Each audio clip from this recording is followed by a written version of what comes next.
Hey there, nerds. We're back. Yes, we are back with another edition of Two Nerdy Dads. We're on episode 24. And as always, I have here with me Jason Applegate. Say hey, Jason. Hey everybody, it's good to finally be back. The first broadcast of 2015. I know, it's crazy. I feel like we've been hibernating and we just finally came back to the real world and we're like, now we got to talk nerd. Yeah, well, it's been freezing temperatures up here, so I've got that excuse at least. I don't know what yours is in the desert down there. I'm not familiar with this freezing temperature. No, you're right. I'm sorry. We got down into like the mid-50s. It was chilly. Really chilly. Hey, you guys did get snow. I saw pictures of it. Picture evidence. Snow, and those miniature snowmen are Yes. now in our freezer. Are you serious? It's sort of morbid, but at the same time, a little bit cute. The kids really wanted to save the snowmen because it never snows in Vegas. We've been here 11 years, and I think that's the third time it snowed where it stayed on the ground. So the kids went out that morning, rolled snowmen, and they were, I don't know, maybe that big. Yeah, I saw the pictures. They saved them in the freezer.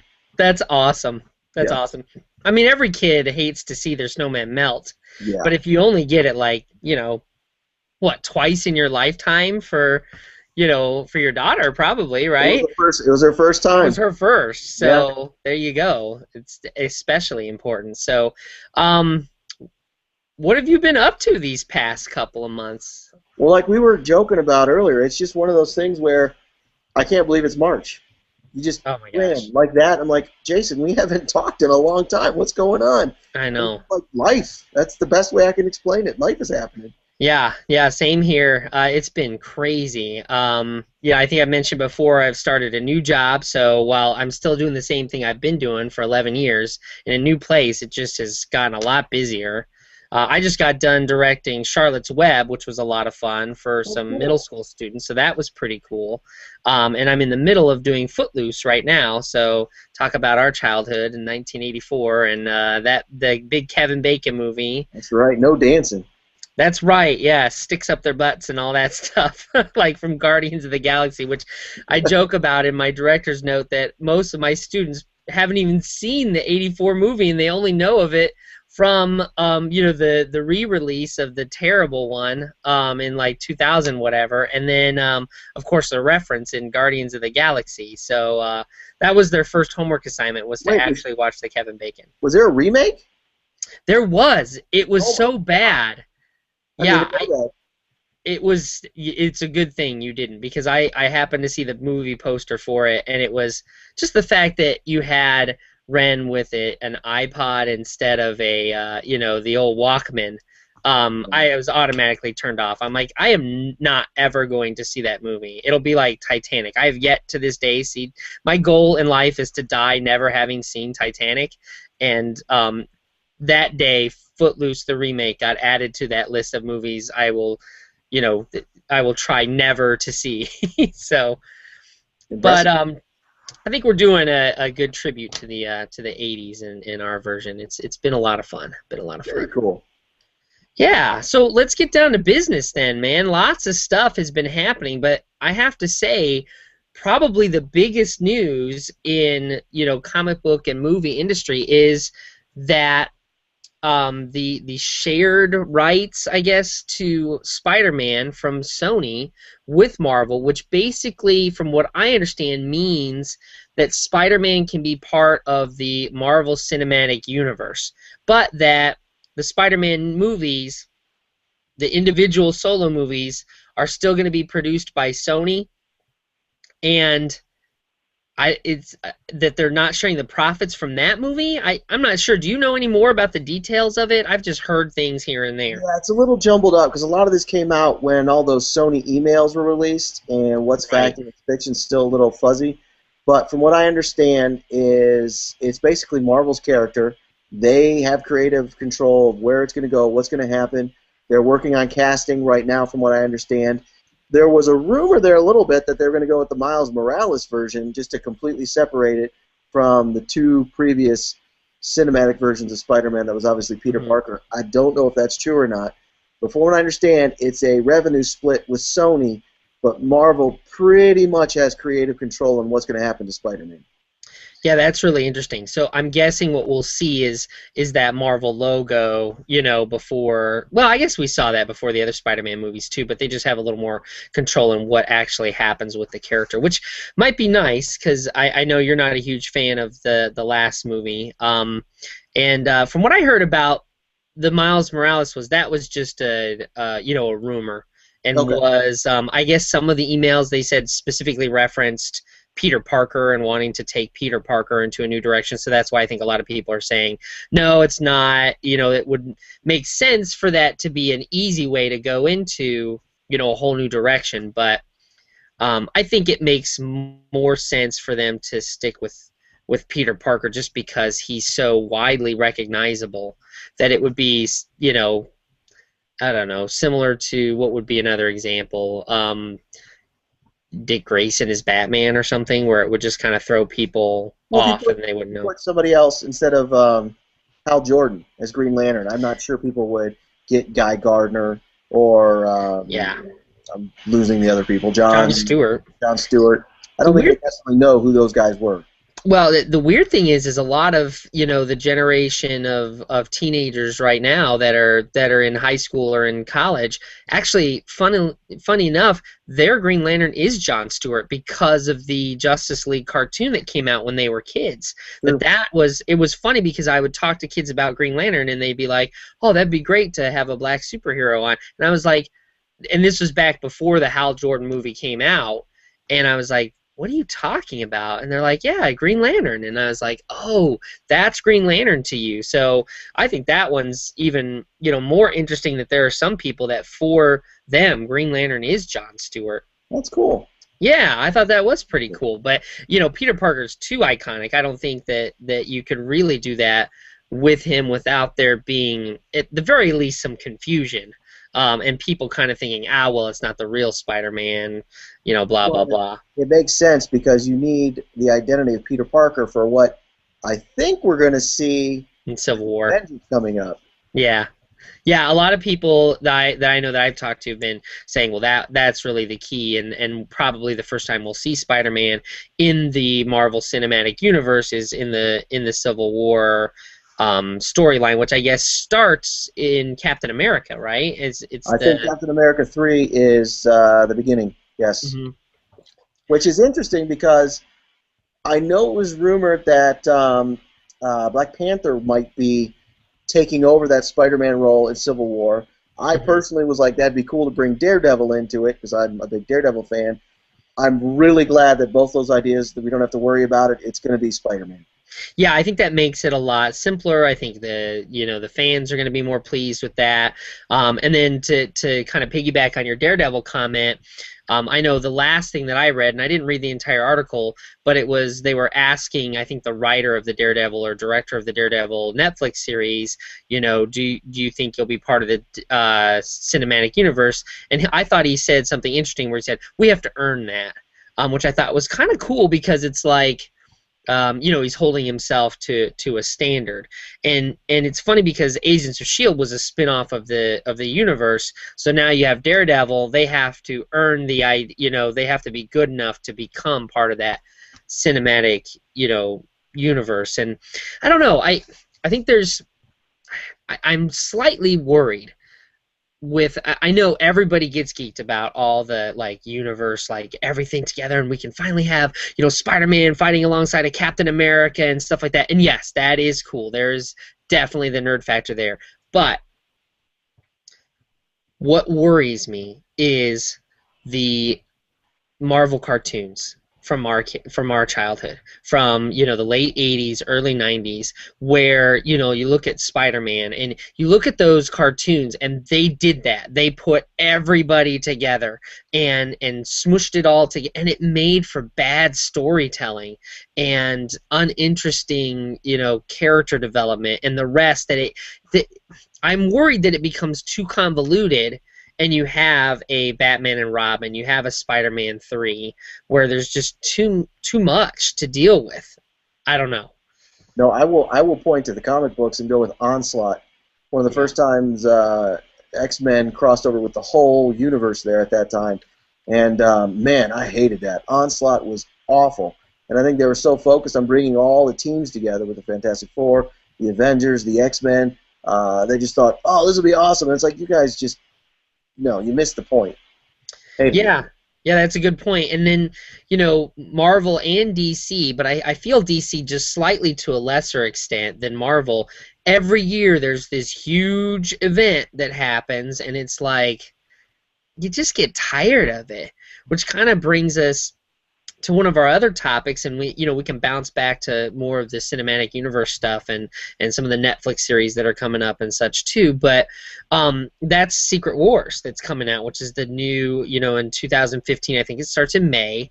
They're doing Secret Wars, and I watched the trailer to it, and it felt like a video game more so than a comic book. They have this like globe, and they're showing all these comics of these alternate universes like Marvel Zombie and Old Man Logan and all these things that are really cool standalone stories in these pocket universes that are fun. And they're throwing them all into these different parts of this globe, and then they're implying there's going to be this basically big battle royale, which is similar to the first Secret Wars storyline, which was in the early 80s and was literally created just to sell toys. They created this 12-issue series that spanned, and it was the first big universal event where you had all these heroes from all these different titles. Now, you had crossovers, before this time, but this was the first time everything came together and there was some big thing. And the driving force behind it was selling the Secret Wars toys, which were pretty cool toys. I still have some of them to speak to how cool they were. And it was the whole start of, if you collect any sort of superhero toy now, you owe it to Secret Wars. But it was this 12-issue series. Probably the most famous of the issues is issue number 8, which is, of course, the very, very first black costume Spider-Man, the symbiote costume. And again, we owe that to toy sales because they wanted a different, Spider-Man to sell the packaging to, and so they created that for the storyline. And basically, it's been a while since I've read the entire series, if I've even read every issue. I'm not certain I have, but it was the same idea. You had this idea that everybody was, you had these sort of the heroes versus the villains, and they all had to fight, and whoever won saved, determined the fate of the universe or what have you. Now, it looks like it's something similar here, but you have all these other alternate realities that are coming together. One of them's, Days of Future Past and stuff like that, which I feel like conception, it's like our March Nerdness thing that we've done, for years, that I don't even know if I'm gonna have time to get to this year because we've been so busy. But the idea, it's fun to think, well, who would win between this, Old Man Logan or, Wolverine, from the first time he fought the Hulk or whatever. You come up with all these different ideas, and it's like, it's kind of fun to talk about those things, but does it really work as a story? And I'm a little bit concerned about that. I don't know what you've heard or what you know of. Well, I'm getting tired of them. It seems like those things happen like nonstop. Well, I don't remember what it was called, but they had Avengers versus X-Men. Yeah. It seemed like that was like yesterday that happened. It's like, I don't care anymore. You don't remember what it's called because that's what it was called. They couldn't even be that creative. Yeah. It used to be a big deal, a special event. I remember, very different, but when DC and Marvel teamed up and they came up with the Amalgam Universe, man, that was awesome. So cool. And it was a gimmick, and we all knew it was a gimmick, and it was outside of the normal timelines that was going to happen, so it wasn't going to ruin any stories. Now they seem to be doing it where they wipes out the whole universe. They get to start over. I'm obviously going back to DC with New 52, and we can just start over and do a clean slate and the storylines, and now they're coming back like, yeah, we're going to slowly get rid of this New 52, and it doesn't exist because pressures, whatever. And it's like, why do you guys have these huge, big events? Just tell good stories. How about that? Let's try that. Right. Well, and I think it goes back to the problem of anything that's serial period, and that is you just run out of story. Like if you have anything that has a continuity to it, where A affects B and then C, and you just keep going along, that eventually you run out of stories to tell, and you have to kind of reboot it.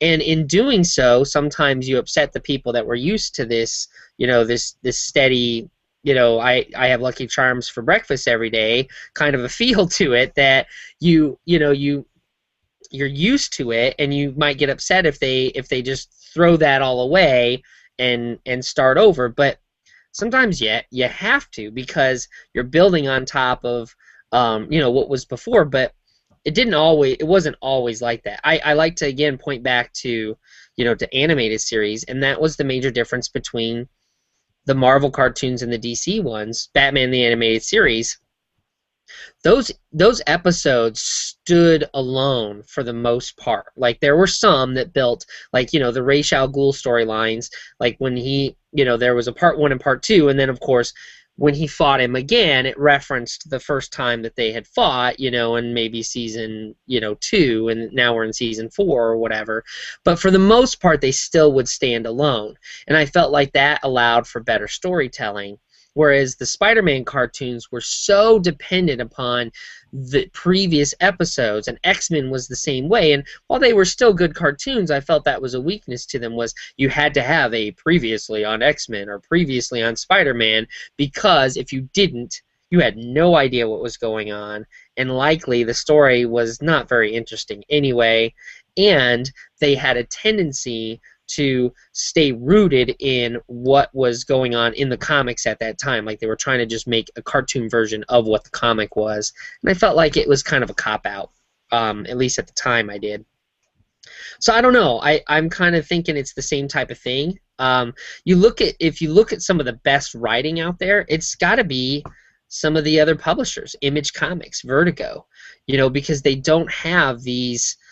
While you might have a lot of serial stories, like take Fables, for example, that's been around for a long time, and they're an issue, I'm not sure what, but it's a good storyline. It's complex. Certainly, if you jump in the middle of it now, you might be kind of lost. You might need to start at the beginning. But it's still telling good stories, because it doesn't go all over the place, and you have to read 20 issues from this title to be able to get this and that, and who's this character, and I don't know. Plus, it's drawing upon stuff that we already know. Like, we know who Beauty and the Beast are, we know who Snow White is, and they're just kind of taking that and turning it on its ear a little bit. Walking Dead's another example. But I feel like you could probably even still jump into an issue of that and still understand it, because it's a basic storyline about survival in some manner. And that's a cool one, because they have a lot of trades that you can go back and pick up the compilation of the comics and catch up if you want to on something like The Walking Dead. Right now, my favorite publisher is Valiant. I think Valiant Comics putting out some amazing stories. Some of their go-to writers, Matt Kint, I love that dude. He is just amazing. He did, was it Mind Management? I think over at, I think it was Image. Might have been Dark Horse. It was a really good book, really independent book. But he writes Unity, Ray. Man, I can't even think of all the comics. He does like 3 or 4 over at Valiant. He's great. James Asmus is a great one. They just have a lot of great writers and stories and characters. Big fan. Ironically, their big one, Exo Manowar, that's like their flagship character. He's not one of my favorites, but the other ones, Ninjak, Bloodshot, Archer and Armstrong, Quantum and Woody, big fan of all those guys. Yeah, you always talk about Valiant, and one of these times I've got to get around to actually reading some of those issues, because I keep wanting to. But yeah. Don't trust me. I got it. I get it. All right, I think you're for you. Scott Snyder, that dude, unbelievable on Batman. A character we all know, yet he constantly is rewriting the history of Batman and making it better. I can't fathom how he does that. Yeah, I think that's... Yeah, it's definitely one of the best things going, but it goes back to strong writing, and I think you saw that with Bendis for a while, Brian Michael Bendis for Marvel. When he was piloting some books, I think he would take something over, and it would be a good run that he would have, on that, whatever that title happened to be. So it just goes back to that, and I think what you're speaking to is the gimmicky aspect of these. So, and Secret Wars seems to be fairly gimmicky. But one thing that I am excited about coming out of it is called A-Force Avengers, which is an all-female Avenger team, which I thought was really, really interesting. Basically, for one thing, it has She-Hulk. And if you've watched any of these or listened to any of these podcasts, you know she's one of my favorite characters in Marvel. But basically, it's an all-female team. I'm looking at the article right now, so bear with me here. With She-Hulk, Dazzler, Medusa, and I think it's pronounced Nico Minoru, who is from, what team was it? What were they called? Well, it'll come to me. That was the only name I didn't recognize. But basically, all these female characters that kind of come together and form the Avengers and kind of hold down the fort because the regular Avengers are disbanded. And they have this character that they've invented, which I thought was really interesting, called Singularity. And what she is basically a sentient pocket universe. So she's like her. Not only is she like a character, but she's also the setting of the universe in which the A-Force are basically living in. So she's like the Avengers Mansion and a character as well. But what I think is interesting about the character is that she chose to be in the female form, and she's creating her own identity and her ability to interact with others and form relationships based upon the characters that she meets, which are largely going to be female on this team. And that's going to formulate who she is. I think it's just a really creative and intriguing way to raise issues of identity and issues of gender and what that means. And we've talked about this several times as to whether or not what Marvel is doing with their characters is just a gimmick, just a ploy to get comic book sales, or whether they're actually addressing a desire and concern that feeding something that people are hungering for. And I'm really leaning more and more towards the fact that they're actually trying to do something significant here. And I hope that that's the case. But they are selling comics.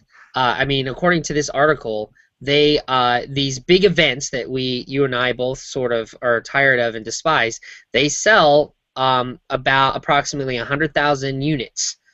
According to Marvel. But the female-specific titles, like Thor #1 and the Star Wars Princess Leia series, have sold more than 200,000 copies.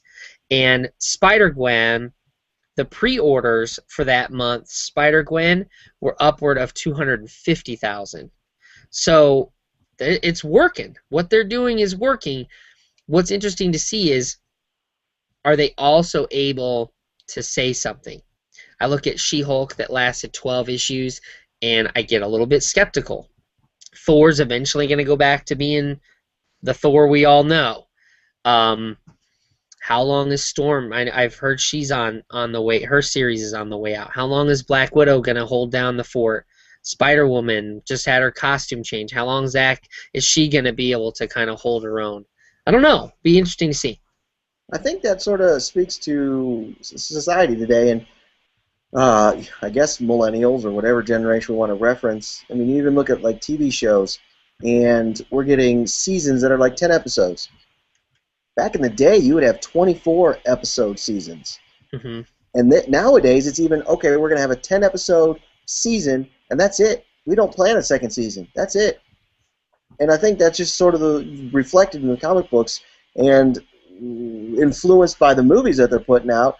Is, hey, we have this amount of time to get these people to read these books.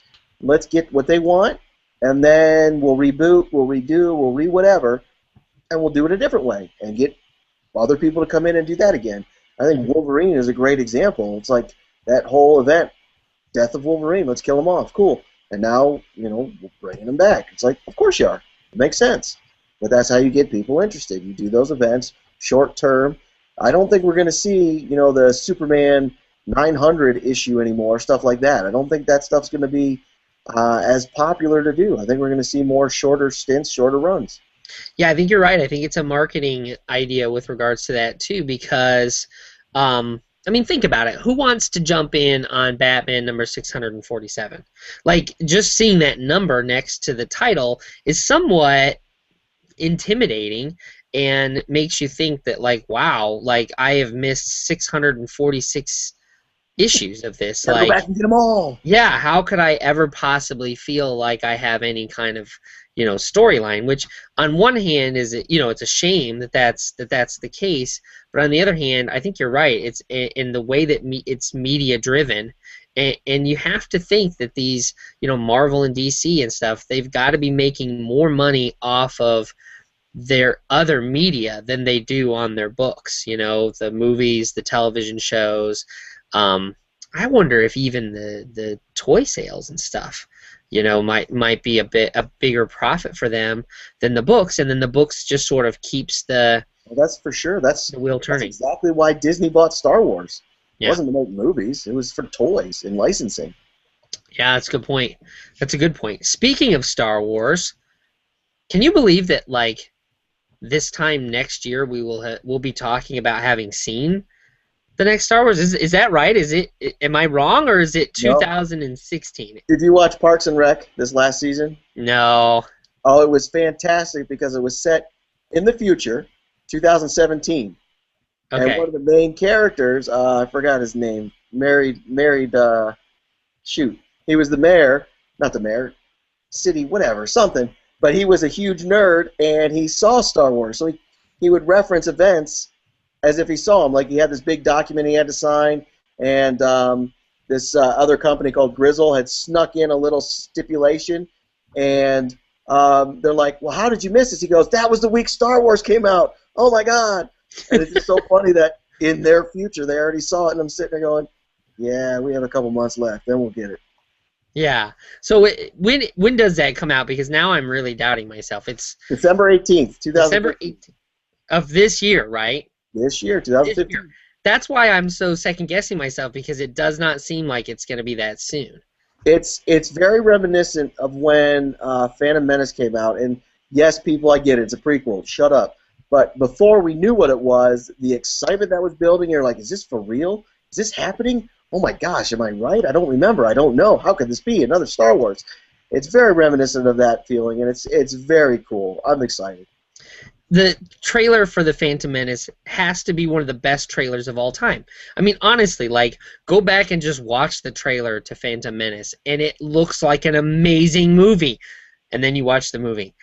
And it really does. It's funny, when the new Force Awakens came out, the trailer, and I saw it, and again, oh my God, it was awesome when the John Williams music comes up with the Millennium Falcon. Anywho, I was like, okay, I remember Phantom Menace being really good. Let's go look. Look on YouTube, and you have the text, I don't remember what it says, comes up, and then you have the characters, which now you know are Gungans coming through the mist, and you're like, what is this? Awesome! And then the music pops in, you're like, yeah!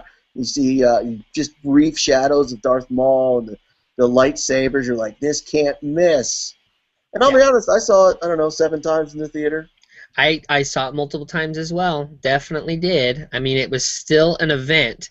Mm-hmm. And I think, the first time we saw it, you still had that sort of like, ooh. And you really, I remember the first thing I thought was, man, they killed off Darth Maul. He was a pretty cool villain. He was pretty cool, and it would have been cool to see him go along. And I thought, Obi-Wan it's interesting to see him as this sort of upstart, and it'll be interesting to see how he becomes the Obi-Wan that we know, and what he transitions into. And then there were other parts that I was just sort of like, eh. And then the more and more I think you saw it, it's funny. The more you started to realize the flaws. But the same thing with Batman and Robin when that came out. I mean, we went and saw Batman Forever our senior year of high school, and it was an enjoyable movie. We had a good time. But there were aspects of it that were like, Jim Carrey was Jim Carrey. And you know, Tommy Lee Jones was trying to be too much of a Jack Nicholson. And then Batman and Robin came out, and I remember seeing it, and I was just as geeked for any other Batman movie. And afterwards, I left, and people were like, well, what did you think? And I was like, it was okay.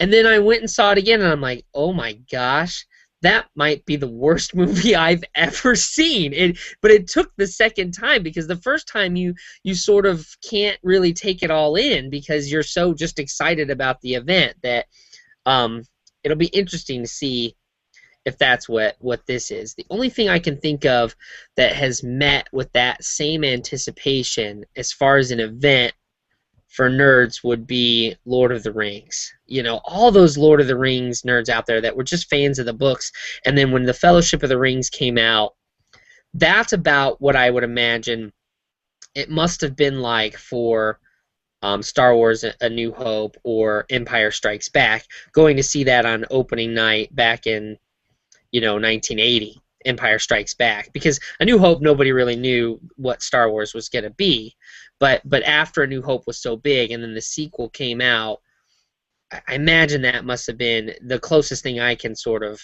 relate to with regards to that. But can you imagine seeing that for the first time after seeing A New Hope, 1980? You go see it opening night, and it's a phenomenal movie, better than the first one, and you're left with that cliffhanger of Han Solo and Carbonite, and you're like, I gotta wait another 3 years to find out what happens. mm-hmm. Oh!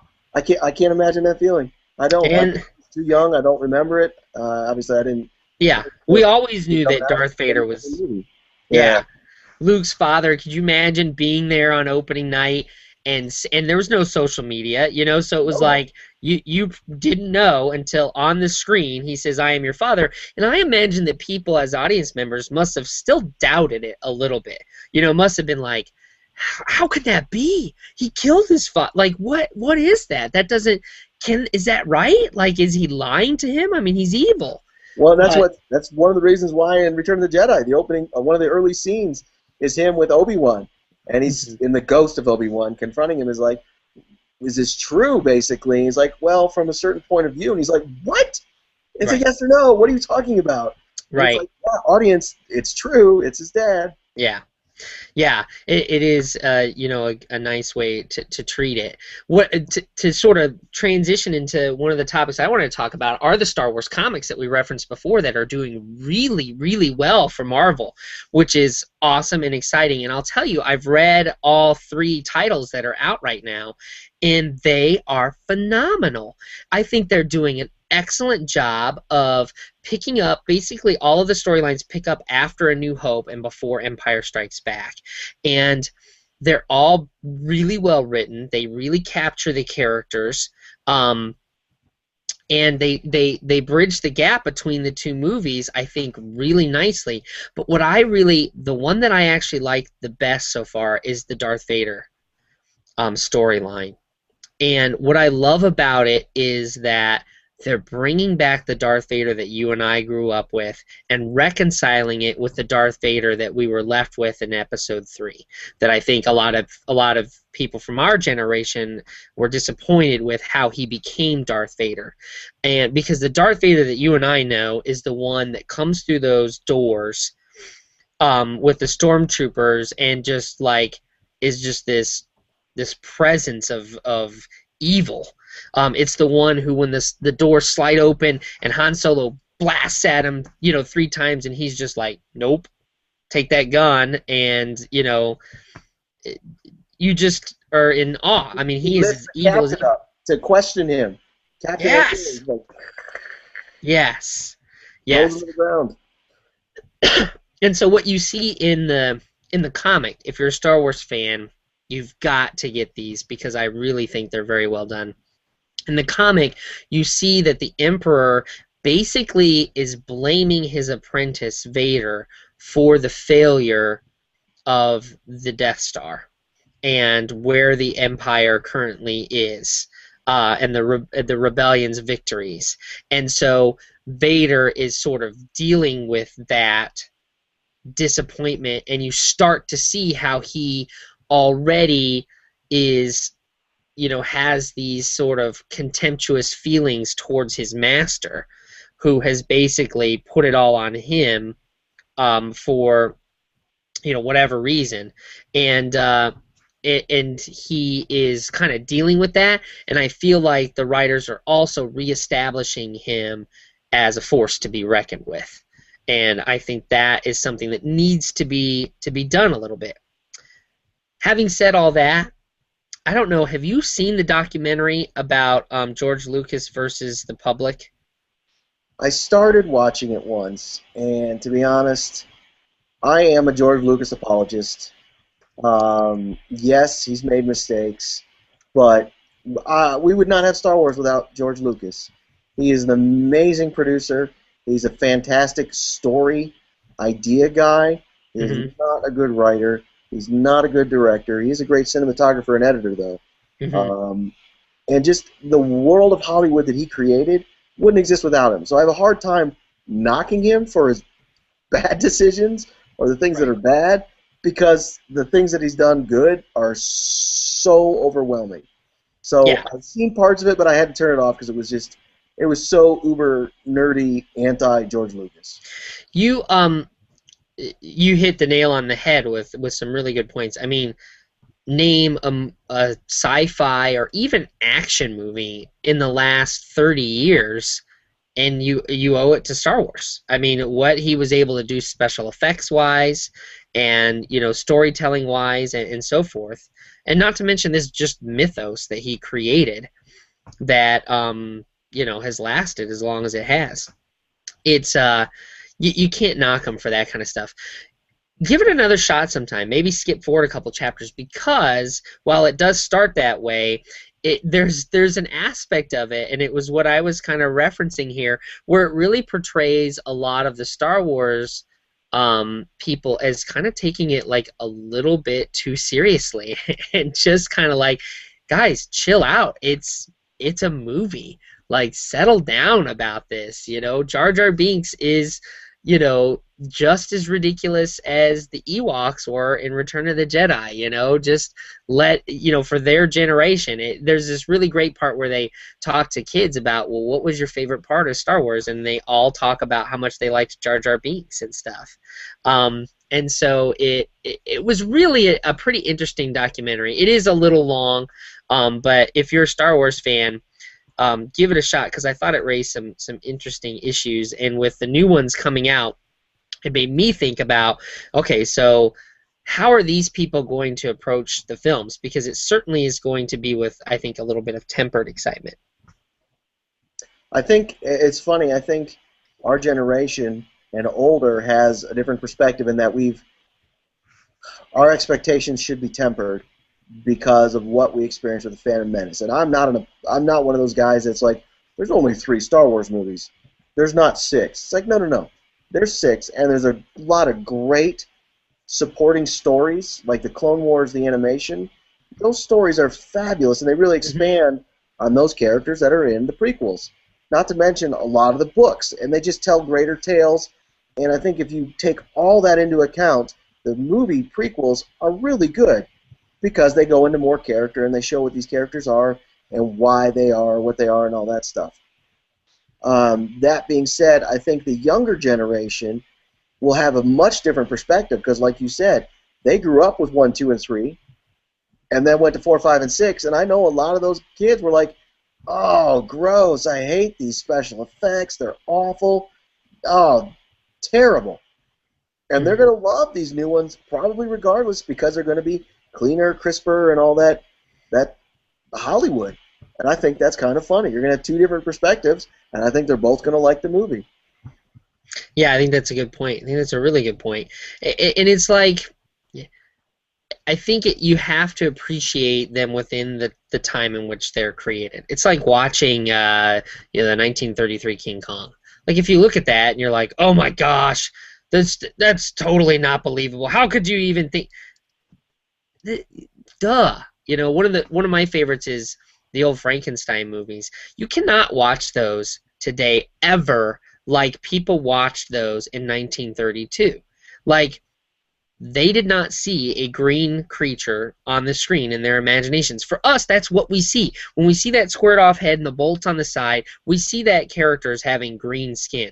But I'm sorry, he was dead skinned. He had gray skin to the people who were watching it in 1932. We only know now that it was green makeup that they used because that made the skin look dead on black and white film, and because of all the reincarnations of that character, that's the only way we see it. And so it's never scary to us, for multiple reasons. One is that we're, in a culture now where it's all about shock value, but also we just can't visualize it in the same way. And I think it's the same thing with these Star Wars films. For us, it will always be 4, 5, and 6, and we're hoping that 7, 8, and 9 somehow pays tribute to that and continues that. And I think the 1, 2, and 3 Star Wars fans are hoping that it doesn't have as cheesy as special effects as 4, 5, and 6 did. I think you're right, and I think we got lucky with J.J. Abrams sort of set a blueprint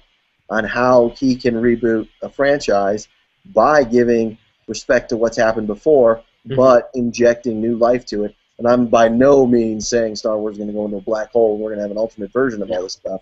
But I think he's proven that he can do it and revitalize a franchise in a way. To be honest, I wasn't a big Star Trek fan, and now I love Star Trek and Star Trek Into Darkness. Those movies are fantastic. Yeah, the key, I think Abrams is really good at making sure that he stays, that he pays tribute to and stays close to the essence of what the characters in the story are. And I think he'll do that for this as well. I think he'll take it his own direction how he wants to, but he'll stay true to what he's looking for. That is, if Harrison Ford can stay alive.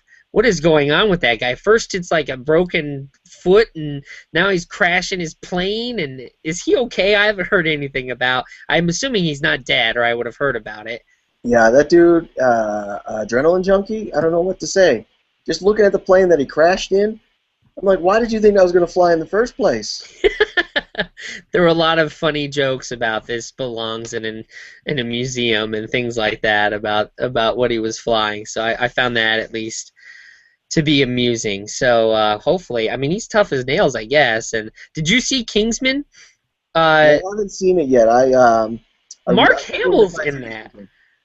Mark Hamill is in that movie, and I just fell out of my chair. Yeah, because you can't really recognize him that much anymore. So it took until he started talking, and he actually sounded like the Joker from Batman, and that's how I immediately identified him. It was really close to that voice that he does for the Joker that he was using in the movie, and it was I was like, that's Mark Hamill. My wife's like, yes, thank you. I'm like, hey, I think that's cool, but that's going this weekend. Got to see it. Yeah, it's pretty good. I was shocked at how violent it was. It is definitely not a James Bond movie. It is a lot more violent than that, but it's entertaining. It's got good actors in it. I think Samuel L. Jackson's phenomenal. The director did Kick-Ass? That would not surprise me with the way that the film was made. Interesting. Okay. Yeah, it probably is. I don't know. You know more about that stuff than I do, like who makes what and who writes what. But just now that you've mentioned that, thinking about the style of the film and the type of violence and the way in which it was, it would not shock me at all that was the case. Yeah, I think God, of course his name's listing, but I think it was Kick-Ass, and he did X-Men First Class. Oh yeah, I think you are right. Yep. Yeah, but it was good. It's entertaining. Very cool. Yeah, I'll have to check it out. Yeah. And then speaking of, and we sort of have referenced this before when we went from Star Wars to Star Trek, I think the other thing we need to make mention of course, is the passing of Leonard Nimoy. And I read a very, very cool article today about him. He's just a great man, and I don't think a lot of people understand he wasn't just Mr. Spock on Star Trek. He did a lot of other things. Some of the things I read was that he routinely would read from the Torah at his temple. I thought that was very cool, and they would always keep it sort of on the down low secret, so you wouldn't have press and paparazzi showing up to temple to disrupt things, but Right. he would routinely read from the Torah. But the article I read today was from 1968, one of those teeny bopper magazines, Hmm. and this teenage girl wrote in, and this is back in the day of letters. There's no internet, and she said that she was having a difficult time adjusting because her mom was black and her dad was white, and she felt like she didn't fit in anywhere because she was biracial. So Wow. the black part of the community didn't embrace her, and the white part of the community didn't embrace her. Again, this is 1968. I don't remember where this took place. Want to say California, but I don't remember for sure. And somehow Leonard Nimoy, it came upon him on what this letter was, and he wrote back into this teeny bopper magazine, and he gave a point of view of Spock because Spock is half human and half Vulcan. Mm-hmm. And I was floored. Again, 1968, and he's sitting Leonard Nimoy, who's an actor by this time. He's renowned. He hasn't made the movies yet, but he's been on TV quite a bit. Mm-hmm. And he took the time to write this letter to this girl describing how Mr. Spock would handle this because he's part Vulcan and part human. And basically it was, be yourself. You don't have to cater to other people. You don't have to worry what this other quote-unquote tribe thinks because they may bully you because they're uncomfortable with themselves. But what would you do to be a part of that group? Would you bully somebody else? Well, that's not going to make you feel any better. Mm-hmm. So be yourself. Be who you are and embrace that. And I was just floored. It was beautiful. And that, to me, sums up who Leonard Nimoy is. Mm-hmm. He was just an amazing man.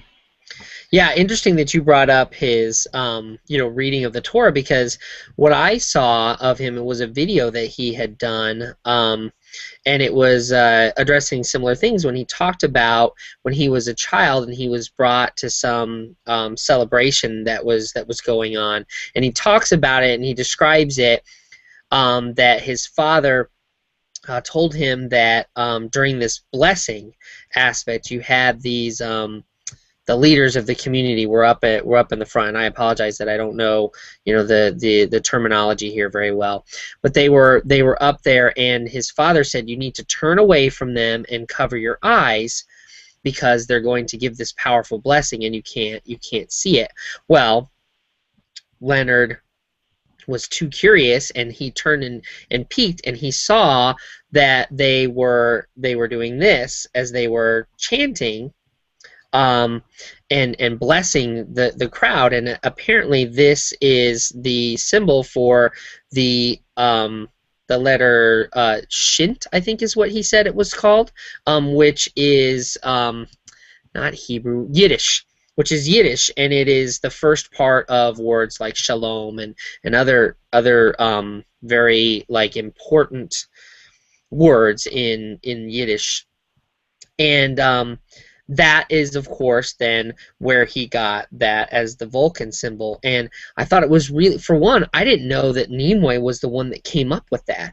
That in the episode where Spock goes back to his home planet and greets for the first time his own people, that is, he comes up, he says, we need to have something like a handshake or a salute or something that signifies, how these people say hello to each other and acknowledge that we are, from this same culture. And then he came up with this, and that it had the roots in his own culture and where he came from. And then it just took off. And he said he was amazed that literally the next day in the street people would be saying, hey, what's up? And it's become this huge phenomenon, and it had these roots in something else that I thought was pretty cool. It was pretty interesting. And he just seemed like an all-around, anytime you saw him in an interview, all-around good guy. Definitely level-headed. Not surprising that he wrote into that article like that. And you think about it, Star Trek has always been a television show that has been that has addressed social issues. You have the first biracial kiss on television in Star Trek. So it's kind of cool and neat to see that Nimoy was always a part of that, and not surprising that he was a good guy. He'll be missed for sure. Yes. Yes, very much so. Well, sir, I think we should get to our recommendations and then probably just wrap this baby up. Sounds good. All right. Do you want me to start off or you to start off with Nerd Cave recommendations? Why don't you go ahead so I don't steal your stuff again? Okay, all right. I am going to recommend the film Birdman, which I got to see the day of the Academy Awards, before the awards were announced. There was a special screening at a community theater that's in the town where I live. So it was pretty cool because it wasn't widely released, and I really had a hard time finding it. So I was very excited to actually see it, on the big screen, and I loved it. And I knew I would from the previews. Loved the storyline of this struggling actor who goes back to Broadway to try to revive his career and be taken seriously, because that's something that happens. And it also just was relatable that you have this character who is almost a Willy Loman kind of, like, you feel so sorry for him because his life hasn't really meant much up until this point, and he's looking for some sort of substance and meaning, and he's looking for it in a really bad kind of place, and you feel like he's not going to find it if only he'd look at his relationships. And that's kind of, a Willy Loman thing. Like, if you'd only look at your family and your relationships and cherish those, that's where your meaning might come from. But the film style was cool, the storyline was cool, but the best thing had to be the irony of Michael Keaton playing the washed-up actor who's known more for anything else than being Birdman, which of course we're all saying, in our minds, Batman. He was the first cinematic Batman. And his career kind of took that same path, not nearly as pathetic, I would say, as Birdman was, but it was a fun ride. Really good acting. Everybody in it was phenomenal, and just a good story overall. So I highly recommend that. It is out on DVD by now, and it won Best Picture, didn't it? Yeah. And did he? I know he was nominated for Best Actor, but I don't think he won. It was the gentleman who played. Oh, my brain is just drawing blanks today. The guy who played. The scientist with ALS. Yeah. What is wrong with us today? I don't know. Man, we're old. Getting old and out of practice. Right? Stephen Hawking's. Yeah, good call. Yeah, Stephen Hawking's, and it's sort of like, I think that was a no-brainer. I think we all knew that he was going to win that because, well, I didn't see that film. It looked like his performance was just phenomenal, which is so funny because he was terrible in Les Mis. The same actor, just I don't remember who was awful. He's the love interest guy. I don't know the names of the characters in Les Mis, but he just was awful. But it's because his part is just blah, boring. I mean, I think Les Mis is one of the most overrated musicals anyway, and people hate me for saying that, but it's beautiful. The music in it is amazing, but a lot of the characters are just kind of like, whatever. He was one of them, and it just kind of goes to show that it comes down to your writing and directing a lot of times, because it looked like he was phenomenal in The Theory of Everything, which is definitely on my list of things to see. Very cool. I have not seen Birdman yet. I have to get there. Yeah, the other one I want to see is that, what's it called, Boyhood? The one where they filmed it over like 12 years or something? What a concept. Yeah. And what patience. Oh my goodness, I can't even imagine. So that's my recommendation, is Birdman. I've got one more, though, that I want to pay tribute to, and it was a Valentine's Day gift, so it's more a shout out. But I don't know if you've seen these yet, Jimmy. But the Shakespeare Star Wars, William Shakespeare Star Wars, I got the entire trilogy. So nice. I have Star Wars, I have The Empire Striketh Back, and The Jedi Doth Return. And I haven't had a chance to really read them, but I flipped through them, and they are awesome. It's just this. It is the Star Wars story, but it's just told in Shakespearean English, and the art is so much fun too to see Yoda with like the Shakespeare collar on and stuff. It's just really amusing. And if you don't know me, huge fan of Shakespeare, and I feel like Star Wars and Shakespeare actually overlap pretty nicely. So that's my recommendation if you're a Star Wars fan. Maybe I was going to say, that's quite a compliment to George Lucas's writing. That's interesting. Hey, it's the original trilogy, notice. Well, that's what's funny. What was it? Harrison Ford said, George, you sure can write this stuff, but you can't read it. That's funny. Yeah, it's pretty good. Like I said, I haven't actually dug into it, but if nothing else, it's highly amusing. So that's my other sort of second recommendation for the Nerd Cave. How about you? What do you got? Well, last week I was a little under the weather, so I had a day at home alone, no kids, which was weird because they were in school. So I was like, wow, what am I going to do with my time? I don't get this. And it was after Leonard Nimoy passed away, so I'm like, you know what? I really am not a Star Trek fan, but there's one movie in the series that always intrigues me, and it's The Wrath of Khan. And I've never seen the origin of Khan. Like, where does he come from? I don't know. So I hunted it down, and thankfully it's on Netflix, and I went and watched the Star Trek television show, Space Seed. I believe it's still season 1, and it shows Kirk and Khan meeting for the first time, and how all this happens, and why they were marooned on, was it Alpha Ceti 5 or whatever it is, which it was very interesting to watch the TV show. And then the events in Wrath of Khan, I believe, took place 5 years after, but in real time it was like 15 years later, something like that. Maybe even a bit more. Maybe it was 15 years in the movie, and it was more like 30 years in real time, because it was the 80s when so maybe it was about 15 years then. But obviously Ricardo Montalban had aged quite a bit. He was probably the biggest changed one, but they were able to get away with it because he was marooned on a planet that the sun blew up next to it, so that it knocked it off course and it became a desert planet. So him and the survivors had to survive on harsh land and all that. If you ever seen Wrath of Khan, to me it really is the best Star Trek movie, and it's a great battle between Khan and Jim Kirk. So going back to seeing the origins, and you just see one of the reasons why I can't stand Star Trek is the cheesy TV effects, just the uber bad acting, the bad writing. It's all right there front and center. It was actually an okay episode, but it really was cheesy camera work, and it's all 1960s, I get it. And it was a TV show, I get it. But I really am impressed with the writing in the movie Wrath of Khan, and that they took the exact storyline, put it right in the movie. And I don't know if people know this, but Star Trek the movie wasn't really a movie. It was an attempt by Paramount to make another TV show, and it was going to be a pilot that would lead into a TV show. After the success of Star Wars, they're like, no, we're going to make it a movie. And that movie really is awful. If you like it, kudos to you for being uber patient and not having good taste. But it is awful.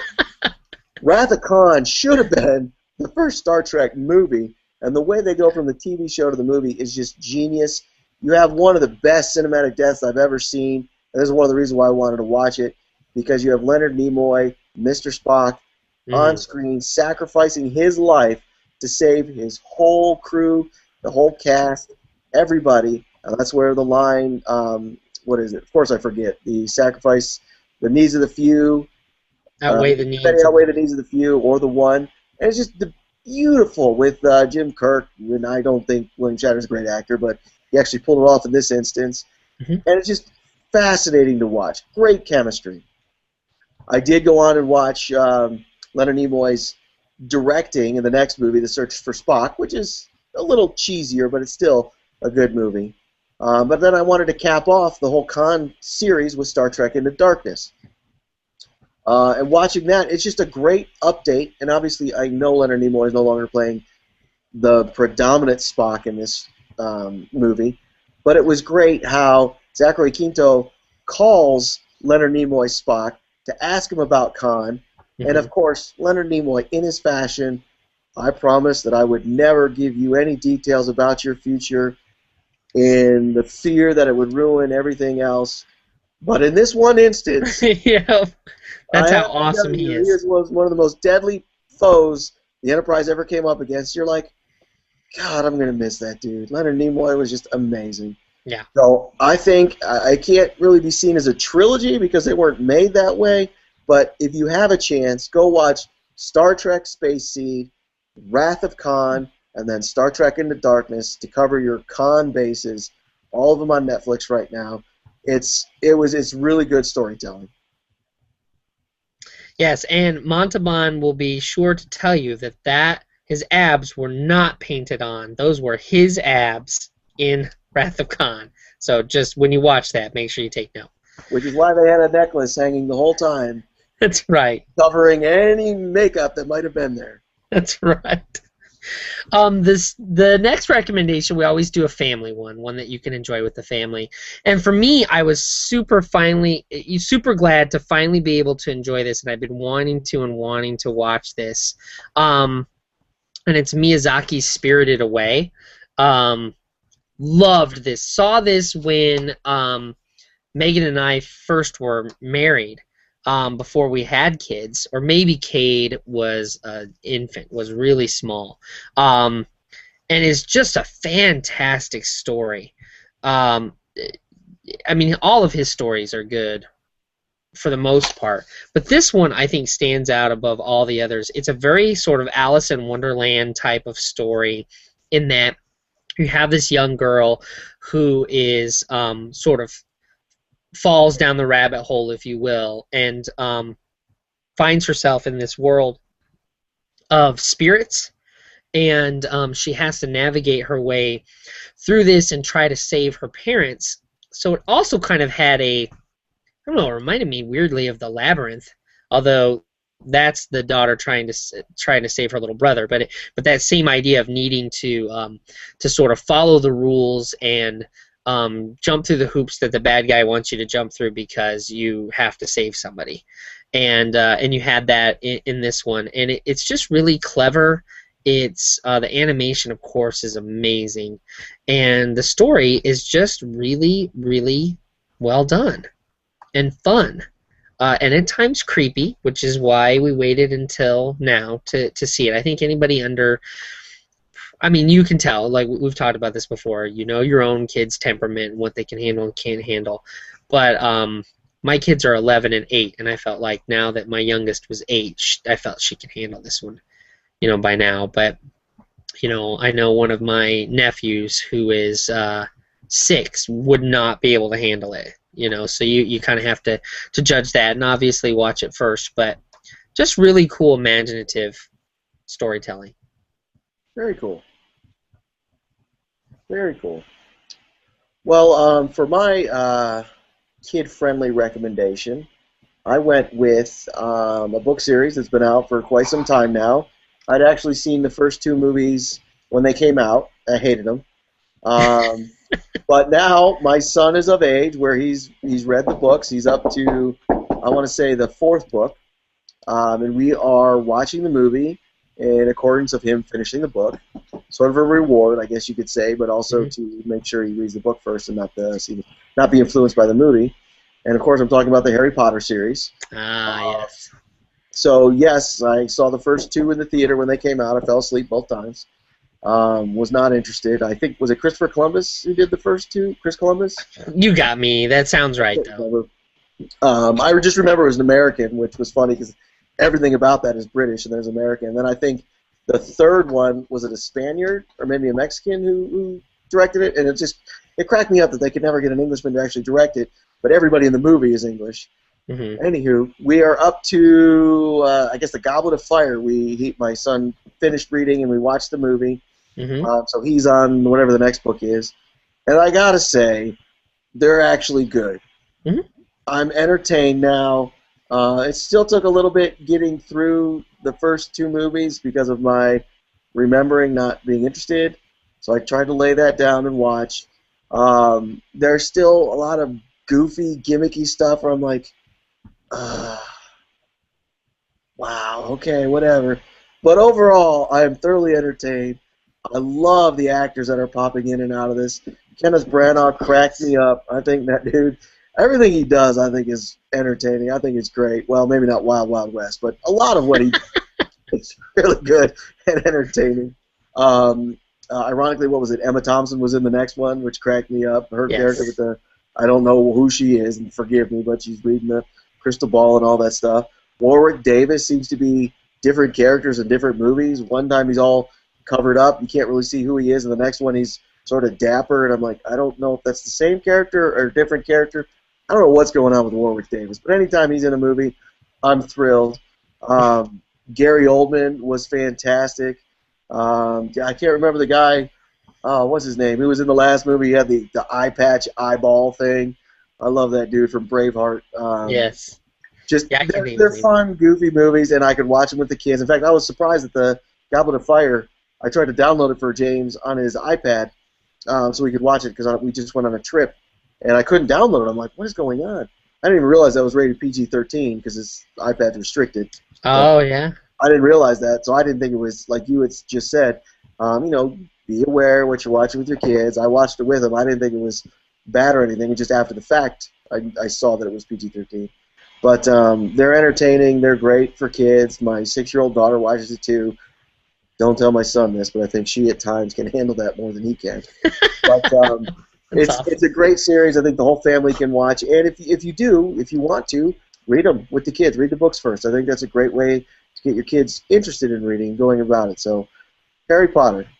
Sadly, I'm not come around. There's a whole generation of kids that that's how they don't recognize the actors. They're like, oh look, Snape's in this movie, and you're just like, oh. But that's it. That's who it is, man. That's how it is.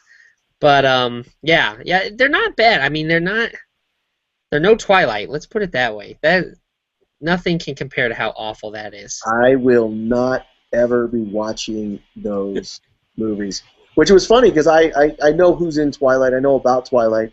So when we watched, I think it was Goblet of Fire and what's his name, the vampire dude from Twilight is in the Goblet of Fire. I'm like, holy crap! I didn't know he's done anything else. I thought he was just Team Harry Henry, whatever team he is. I was like, holy cow! I didn't even know. Yeah. Yep. Well, there you have it.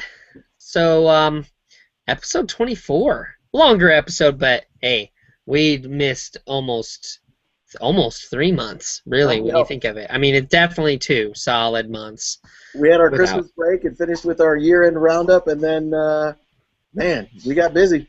Yeah, we did. Life happens, man. Life happens. So, well, hopefully, we can be back again next week, and it's not another 2 months before we do episode 25. For sure. Cool.